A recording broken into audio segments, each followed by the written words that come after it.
किसी ने बड़े कमाल की बात कही है कि इंसान सुनता है मन भर, सुनने के बाद प्रवचन देता है टन भर और खुद ग्रहण करता है कण भर।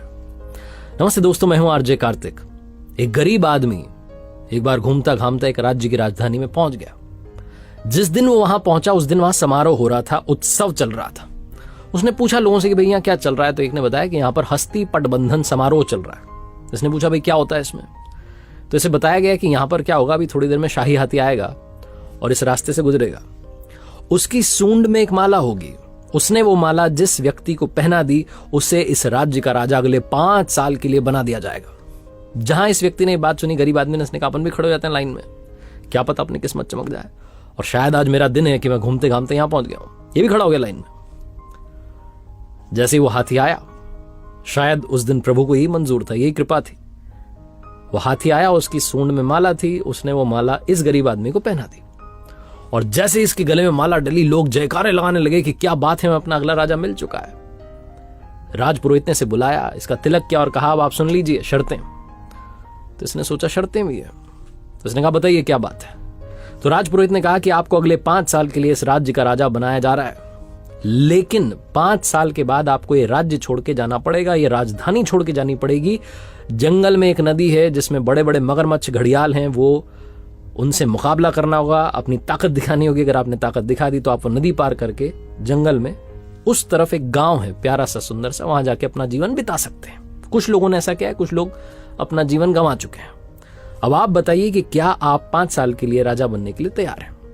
गरीब आदमी, इसके पास खोने के लिए कुछ नहीं, गंवाने के लिए कुछ नहीं। इसने अपने जीवन को सोचा, लाइफ को सोचा। इसने कहा सही है, 5 साल तो राजा रहेंगे, फिर कुछ डिसाइड कर लेंगे, कुछ ना कुछ तो होगा। 5 साल के लिए राजा बनने के लिए तैयार हो गया और इसने 5 साल अपने जीवन के जो सबसे बेहतरीन साल थे उसमें बहुत अच्छे से काम किया, सबका ख्याल रखा, सबका ध्यान रखा, सबका फेवरेट बन गया। और 5 साल कब खत्म हो गए पता नहीं चला।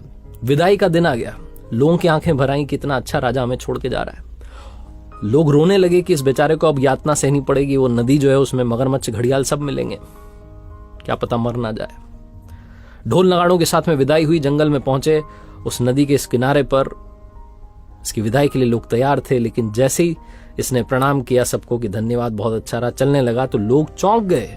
ये खुशी खुशी नदी पार कर रहा था क्योंकि इसने उन 5 सालों में उस नदी पर लकड़ी का पुल तैयार करवा दिया था। लोग वापस प्रसन्न हो गए कि चलो सुरक्षित रहेंगे राजा साहब, अब वहां रहेंगे लेकिन अच्छे से रहेंगे। कहानी राजा की और नदी की नहीं है, कहानी आपकी हमारी है।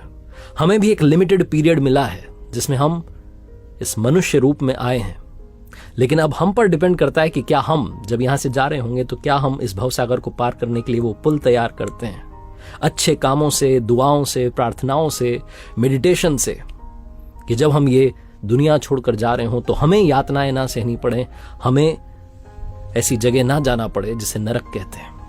हम कुछ अच्छा करें और भवसागर पार करके पहुंच जाएं वहां जो दूसरा लोक है।